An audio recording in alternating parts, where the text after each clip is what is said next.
Good afternoon, everybody, and welcome to Intuitus's webinar on how can technology automate business processes. I'd like to thank you for joining and sharing some time with us this afternoon. My name's Adrian Astley-Jones. I'm the Chief Commercial Officer at Intuitus, and I would like to thank you again just for joining, and I would like to then also introduce to you our panel for today. We have two of our leading consultants. Firstly, we've got David Standstill, who is a 30-year veteran of various technology-driven enterprises, both in the consultancy angle and from the operational angle. He's an expert in telecoms, IoT, and digital transportation technologies and sectors. So, David, thank you and welcome to you.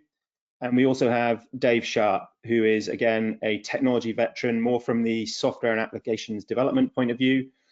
His career has spanned large corporate technology enterprises like Virgin and Viacom, but also has done a lot of work in high growth startup technology businesses. So again, Dave, thank you and welcome to you. The agenda we've got today is as follows. The key question we're trying to address is, how can technology enable business process change in order to drive competitive advantage or efficiencies?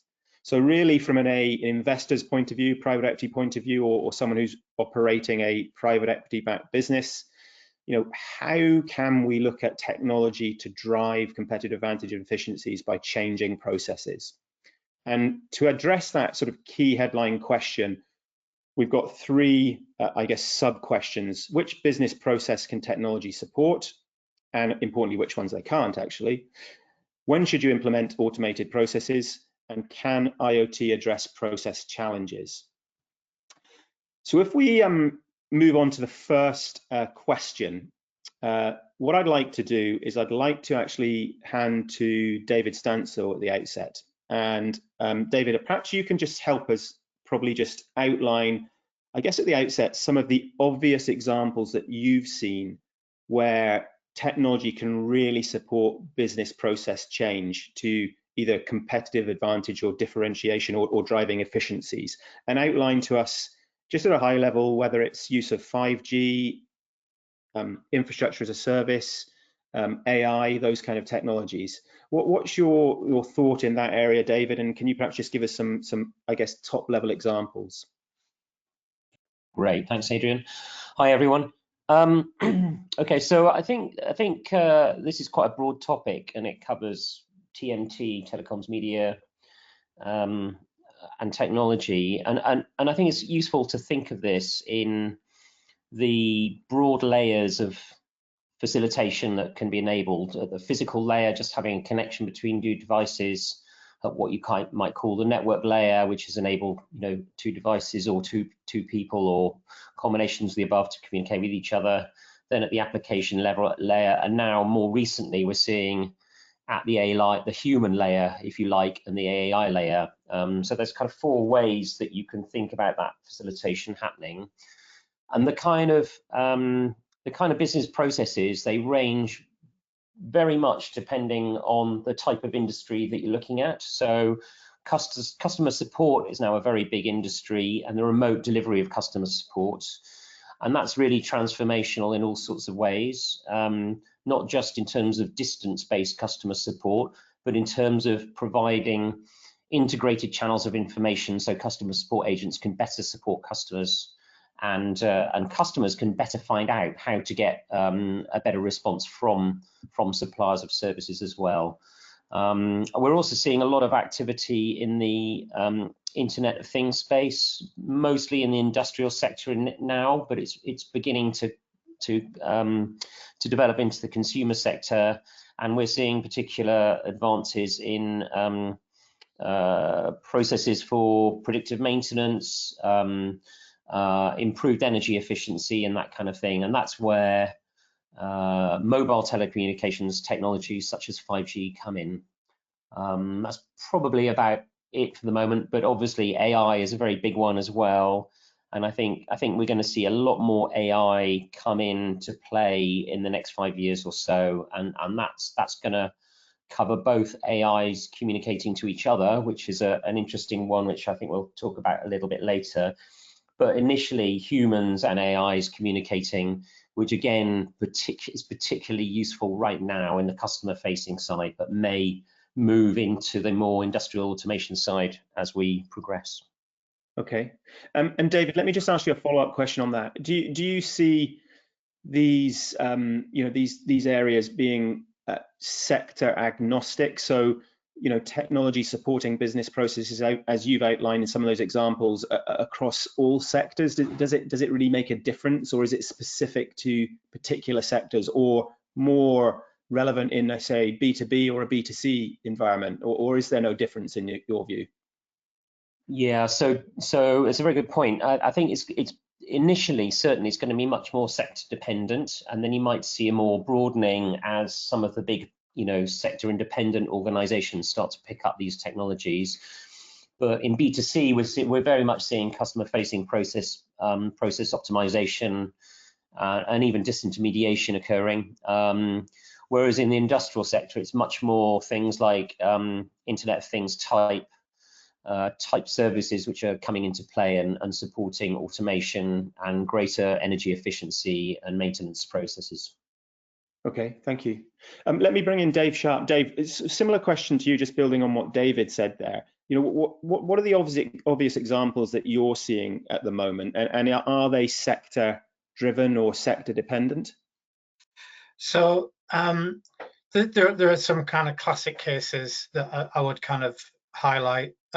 Things like document management, where you've got some form of compliance regulation to keep documents over long periods, then warehousing the documents, automating the storage and retrieval. They would be like the headline kind of obvious tasks you would give to automation. Data center operations, things that run routinely, that are done day in, day out, and don't really require too much human intervention. When the kind of tipping point is when something becomes autonomous. So the thing to consider is, does our document management system scoop up everything automatically and store it, and it does it on its own volition, or does it still require a human to say, hey, can you go ahead and store these documents and make it so that I can find them again? So I think anywhere where it's a rote task, it's repetitive, it has minimal kind of operational impact, and it can just be silently done in the background, there would be the obvious kind of headline kind of uses of that kind of automation. Things that require, or things that can have rules applied to them. So do this on a Wednesday, but never do this on a Friday. Those kinds of scenarios can be made to be run in an independent, automated fashion. So, here's a bunch of things that we do every Wednesday. At the end of Wednesday, can you scoop these things up and do something with them? But actually, if it's Friday, we never do this on a Friday, so don't do that. So those kinds of opportunities are probably apparent, if you like, in the work environment. If you ask any employee to predict when something might happen because they do it manually, then that's the precursor to being able to automate that as a process or as a principle. Okay, and let me sort of just move on to probably the next, I guess, obvious question in this, which is actually which processes can't be automated. So it's kind of, I think it's easy to think, well, we can automate all processes, but are there reasons which are maybe perhaps not technology reasons, maybe they're cultural, ethical, moral reasons, whereby it just isn't possible to automate those processes via the use of technology? And is that a set of challenges which are insurmountable, and some are literally you cross a red line? Let me go to David Stansel on that first. Yes, it's an interesting one, isn't it? It's the dreaded algorithm question, which certain governments have struggled with recently. So I think anything that's making a judgment, an automated judgment about a human being, is something where you tend to get, particularly in our culture, it's harder to speak for other cultures, of course, where you tend to get pushback, societal pushback, and I think that's quite reasonable. You know, you want a human being to consider all the facts and come to a judgment which they can explain. And if a machine is doing it, you feel less in control of your own destiny. So I think that's the key one. And those kind of judgments could be in the area of health. They could be in the area of even though it's used a lot at the moment, you know, scoring for or final judgments about lending, for example, or credit, and also education and healthcare is one that's coming into play as well, where you're getting some AI tools that are really very good indeed in terms of diagnosis. But I do think that even particularly in healthcare, people will want to have a human being involved at some point in the confirmatory process. So I think that's the key thing. But I think it's a reasonable thing. And until we have a sort of cultural acceptance of AI and have a proven AI efficacy and a model for AI to act in an ethical way, then I think it's going to be very difficult to overcome that cultural resistance.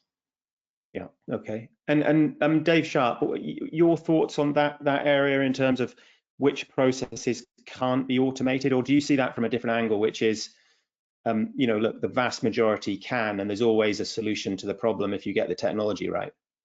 I think David Stencil's touched on a couple of things there. One is to do with efficacy, and we don't really have a defined or developed moral identity for lots of automated AI-driven processes.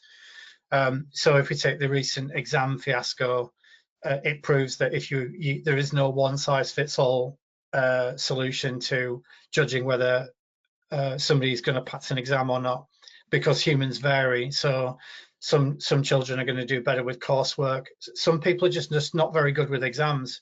So I think that whole exam debacle kind of helped raise the kind of issue of how we see these things.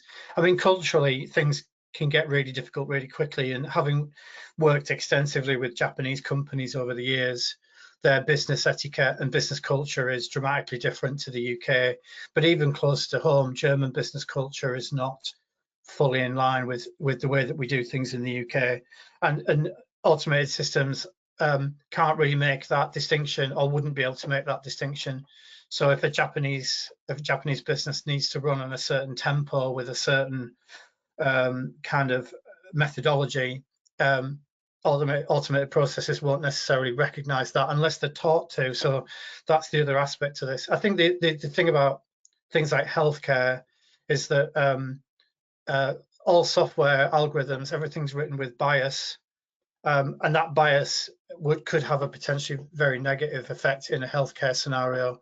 So I think there are areas where we should fear to tread with this stuff. I think healthcare is the really difficult one, but culturally, the things that we say and do and think don't translate universally, and therefore trying to build an automated system to reflect that is particularly difficult.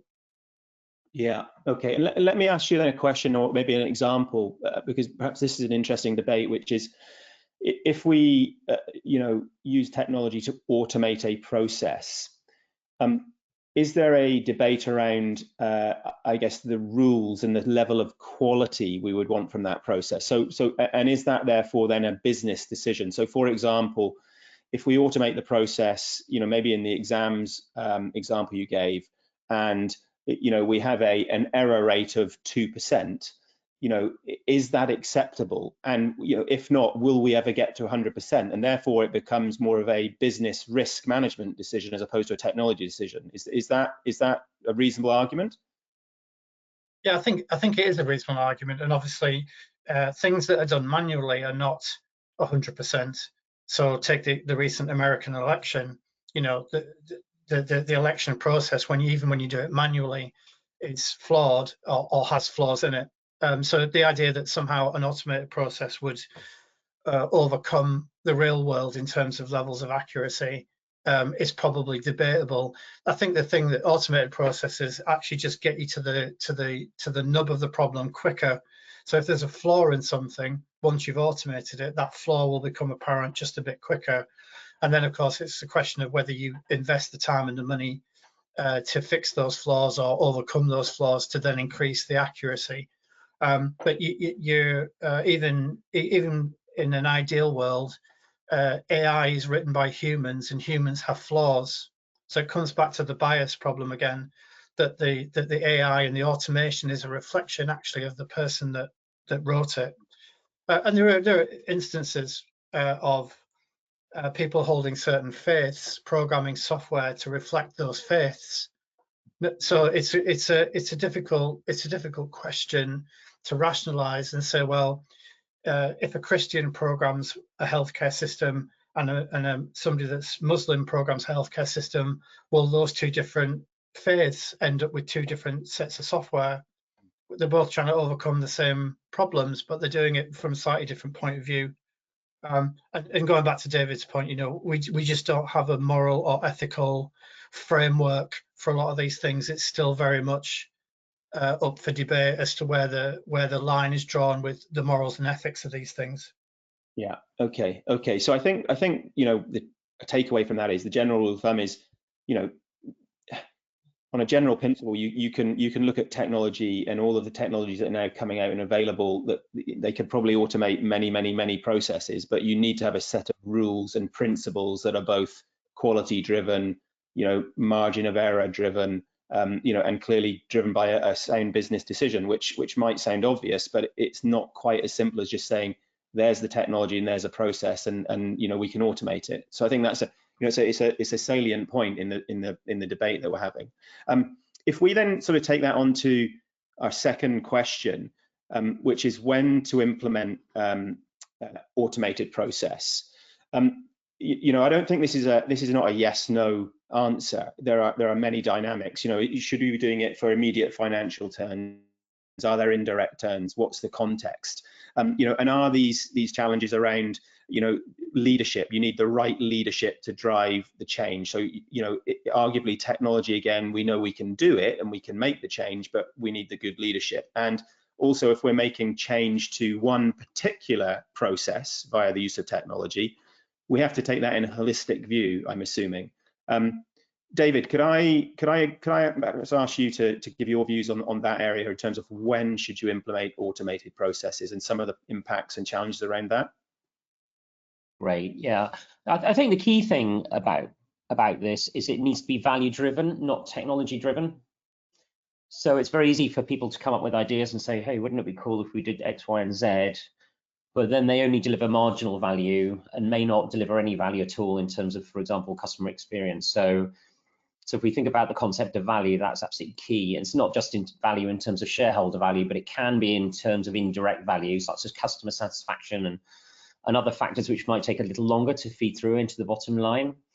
So I think that's really the key challenge is to enable that open communication channel between the more commercial and customer and external focused people and the technology teams, and make sure that they're always challenging each other to come up with something that genuinely delivers real value for their business, if it's a business that we're talking about. Because it's very easy, especially with the level of capability of technical development systems that you have right now. You can have just about anyone. Even I can still code because coding systems now are so powerful and so easy to use. So a lot of people can do a lot of things, and it's important to retain a focus, a strategic focus, preferably on what categories of activity in that area on which one is trying to focus. Does that answer your question, Adrian? Yeah, I think so. I think it's a you've raised a number of different points there. I'd be interested to hear, from perhaps more of the deep technologist point of view, Dave Sharp. What's your thoughts on, is there a good time or especially in the private equity life cycle, is there a good time to do this, or actually from your point of view, do you think it's aligned to what Dave has just said? You've got to look at it in a broader value-based holistic way. So yeah, there's multiple ways of looking at that. I mean, some kinds of automation are deep, difficult technologically, and take time, and need to fit into a much larger kind of transformation environment. So if you're changing the way that you deal with financial matters, medical matters, those are going to be big projects to implement, and are going to take time and resources, and therefore have to be strategically planned at a high level, and budgeted correctly, and probably need to be planned months and years in advance before they're activated. But at the smaller end of the spectrum, you should be able to innovate and change kind of relatively quickly in a kind of agile way. So I think the timing of the decision and the leadership is about what kind of transformation are we about to make, and what will it affect. So if this was a manufacturing environment with a conveyor belt, and we're about to automate the conveyor belt, it'll affect the supply chain. If materials need to be warehoused because the factory is now running quicker and more efficiently, do we need a different approach to the supply chain? So I think the context is everything. What kind of impact will the automation have on the business, and therefore what kind of preparation? And it's the old adage of everything needs to be taken care of in the planning stages, really. And if you don't plan properly, you're just going to fail. So it's all the old adages kind of come back in here. It's not a magic wand that'll just fix things. I think in the context of being the kind of person that ends up having to kind of make these things work on the shop floor kind of level, so physically involved with the implementation of these things, what you want to do is to take a cautious approach and do things in small bite-sized chunks. So not trying to deliver 2 years worth of work in one go, break that down into small modules and deliver them over time. That to me would make sense. But I think the decision has to come from the top. The management team has to believe in what the change will deliver in terms of what the business needs. And then all the appropriate resources and planning take place as they would do if you were building a new building. It's the same level of detail that's required. And then I think it's probably likely that the transformation you're looking for is feasible.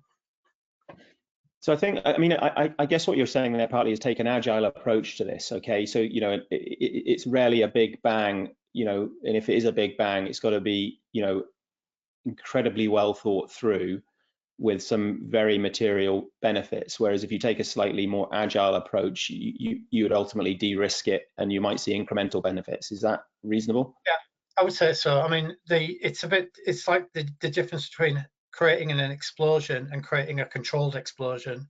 So you want the controlled explosion, you want the energy of that explosion, but you need to know that the energy is heading in the right direction and that kind of thing, and it's a bit more controlled. I think my experience of watching companies implement even small automation projects is that they quickly switch on to the benefits. That the upside is there for them to see, and sometimes in surprising ways, but largely they'll recognize that they're getting what they thought they were going to get out of the project. Then what happens is that the second project is less planned than the first one, and a bit of complacency sets in.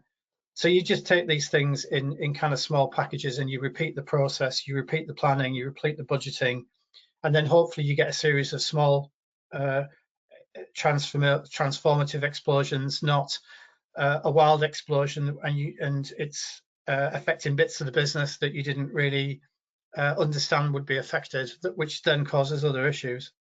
Yeah. Okay, thank you. Okay, let's move on to the last question then that we've got to challenge today, and that is really, the Internet of Things and how can it address process challenges. And I think maybe a good starting point here is, let's talk about what is IoT, okay? Because I think it might mean lots of different things to lots of people. And then let's talk about, what are the main technology applications? Because there are lots of buzzwords out there. There are lots of technologies, but, perhaps we should just focus on, what are the main 3 or 4 or 5 applications that really can drive some change here, and maybe are obvious go-to things that we should be looking at. So let me go to David Standstill first. Your definition of IoT, David, where does that start and stop? What are we talking about here? So my informal definition of IoT is 2 or more devices talking over a network rather than a single physical connection. I think that's important, so they can address each other across the wider space rather than just in a room or something with a piece of copper connecting them. And they're both communicating with each other, and they're also making decisions without any human intervention. I think that's the key thing. So so what you're doing effectively is generating some sort of automated feedback loop as a consequence of these machines conversing with each other and communicating. And what that enables you to do is to speed up that feedback loop and enable you to potentially generate some quite revolutionary applications for it, which we'll come on to later. Okay, and Dave, does that sort of align to your thinking of what IoT is, or do you see it in a broader or narrower sense? I think because of my background and the kind of work I do, I probably see it in a slightly more general sense. So I kind of see IoT as the first implementation of technology into things that we don't necessarily associate with technology. So things like, fridges and kettles and things like that. So I tend to see it more as the first kind of set of implementation of digital into something that's potentially been predominantly physical to this point. Okay. And Dave, let me then ask you on the second point here. So for the benefit of everyone who's joining us today, what are the obvious go-to main applications we're talking about and technologies? Can you give us your view on the top, and I hesitate to put numbers into your mind, but is it the top 1 or 2 that are driving this change and the opportunity to be different and drive value, or are there just such a broad range of applications and technologies? It's very, very bespoke. Yeah, I mean, obviously the landscape is massive, and you can, depending on your I guess personal experiences, some things are more relevant than others. I mean, I think most people are now familiar with the idea of things like autonomous vehicles and things like that. So it's those are the newsworthy kind of things you might read about on the BBC and things like that. I quite like some of the smart cities initiatives. So in Berlin, they've IoT'd the traffic lights to be able to understand the movement of ambulances. So if an ambulance is trying to get through the traffic, it'll change the traffic lights to allow the ambulance through the traffic quickly. And I think that those are really smart examples of IoTing vehicles and other bits of infrastructure to allow them to communicate, to then effectively create a massive benefit for the human without the human actually really even realizing that that's what it's doing. And after the traffic lights have changed to let the ambulance through, they go into a second process of releasing the traffic in a way that doesn't create a traffic jam. So I think depending on your own perspective, you're going to find things that are IoT and are going to have a bearing on your life. And there'll be lots of things that are IoT around you that you just completely unaware of. But I think, things that touch our daily existence and will enhance our daily existence will kind of rise to the top of your perception of IoT. So things like autonomous cars, autonomous buses, robots doing packing, those kinds of things are going to be the ones that hit the consciousness. Okay. And David Standstill, can you give me your view on how you see what are the main applications and therefore technologies within, just so we can get that part of the debate covered as well? Sure. I mean, this again is from my personal experience. Looked at a target. In fact, looked at a number of targets last year, which are IoT focused businesses, and they've either been focused on industrial or large scale retail settings, and they enable central monitoring and automatic monitoring of very large estates and distributed estates of equipment such as refrigerators, such as various kinds of manufacturing plants, plant equipment, and so on and so forth, and allow a holistic view to be gained of the performance of that, and also allow algorithms to be developed that optimize energy usage of those devices, because obviously particularly in the retail environment, refrigeration devices are actually use a very large amount of energy, and it is possible to, believe it or not, switch those off for short periods of time. And if your local energy company says, well, hey, if you switch your fridge off for the next 3 minutes, then I will give you a huge effective saving in your energy bill, then some of those large retail organizations are going to be very interested indeed. So that's the kind of the area I've seen recently. One that's actually a little bit older, interestingly, is in the automotive sector, and that's in areas like road charging. I think you've probably seen the headlines in the newspapers recently that because of the advent of electric cars, the government's struggling to work out how it can replace the fuel tax income that it generates from cars that burn petrol and diesel. And you won't be able to do that with electric cars, obviously. So what they're thinking of doing is they're introducing road charging systems.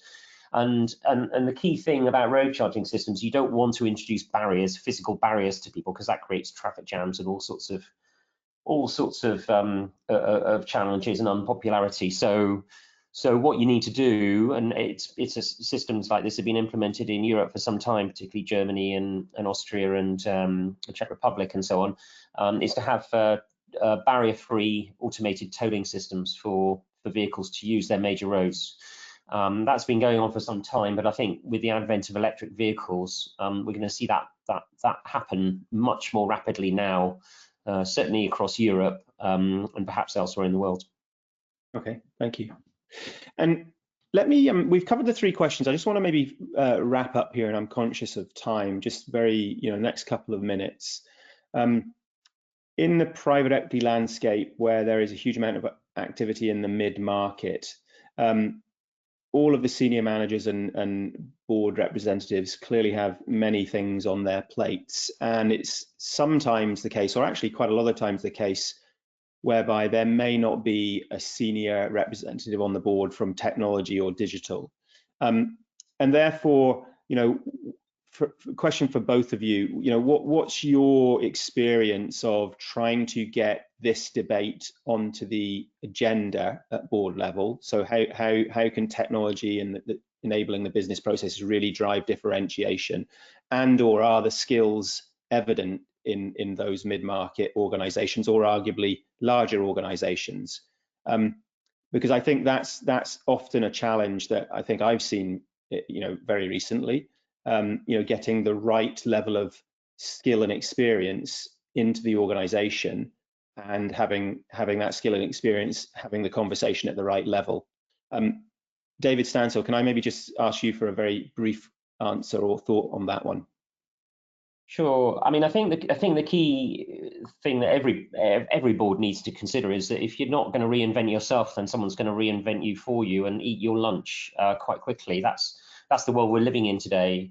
And I think it's important always to think from first principles about, could we reinvent our portfolio of products, our overall capability in terms of what we're doing, in a way that takes unnecessary steps out of the process, saves a bunch of money, makes the customer experience much better. I think that's absolutely the key strategic question that every board should be asking itself, because almost certainly the answer is yes, one can, and the question is how. And I think it's also very useful, because I think the process of leadership is about defining a vision that everyone can get behind, everyone can see and get behind. And it's a good way of stopping an organization from becoming stale as well, as if you regularly reinvent yourself to say, well, okay, this is what we do, but we're going to do it a different way by transforming ourselves into an organization that does X. I think that's an advantage in terms of a useful tool for leadership to get behind. How one does it is a different question, and I think, as Dave has said repeatedly, achieving that vision on an incremental basis is the way. Coming up with that minimum viable product is the best way to address that stage by stage. But having that vision there and rethinking it on a regular, if infrequent, basis is a good place to start. And do you, just quickly on that one, do you see that happening in the organizations that you've been working across, you know, and carrying out work with and for, or do you think there is a gap in that from the experience required and the understanding of this whole process? I think it's patchy, frankly. So some organizations, yes, you know, I've dealt with some targets recently where the CEO clearly sees, is always looking for the trends and always thinking, well, what are we going to be next? How are we going to, you know, describe ourselves next? And those organizations tend to do a lot better in every way, in terms of not just shareholder value, but in terms of customer satisfaction and everything. But there's also a lot of organizations saying, well, you know, if it's not broken, why fix it? Don't fix it. Then and they genuinely struggle to see the value of some of these innovations. I understand that, but unfortunately they don't see that there's other people, you know, alongside them looking to do things differently and more efficiently. And I think that's something that every management team should continuously be asking themselves. Yeah, I agree with that. And Dave Sharp, just a very brief view on that last part of the debate. Yeah, so my core thought is that for everything to remain the same, everything must change. You know, a commonly used phrase. If you think that what you're doing currently is going to persist and sustain you, it really isn't. The thing that I'm constantly surprised by with a lot of the work that we do with Intuitus is how overstated IT innovation is and how underwhelming it can feel in the delivery. I think there's a whole language issue at boardroom level where IT people can quickly evangelize something to the board. It sounds sometimes almost miraculous, but then the actual delivery of it is somewhat different. And then there's a slight hesitation the next time round over, you know, the next IT initiative. I think the IT agenda should be on the same level as the financial agenda. It should have the same runtime in the boardroom. It should have the same detail approach applied to it. And I think boards should not be afraid to bring in independent third-party advice and verification that the things that they're planning would hold water and make technological and financial sense. But I do think it's a communication thing at board level where lots of IT people have become very good at sowing the seed of some miraculous step change, but in reality, or the reality is somewhat less than that. Okay, great. Thank you very much, Dave. That's great. Thank you. Okay, I think that sort of brings us to a natural conclusion. You know, there's probably some key salient points to draw out of it, which I guess are, you know, at the outset, you know, we need to assess which processes are the ripe and obvious ones for driving technology efficiency through.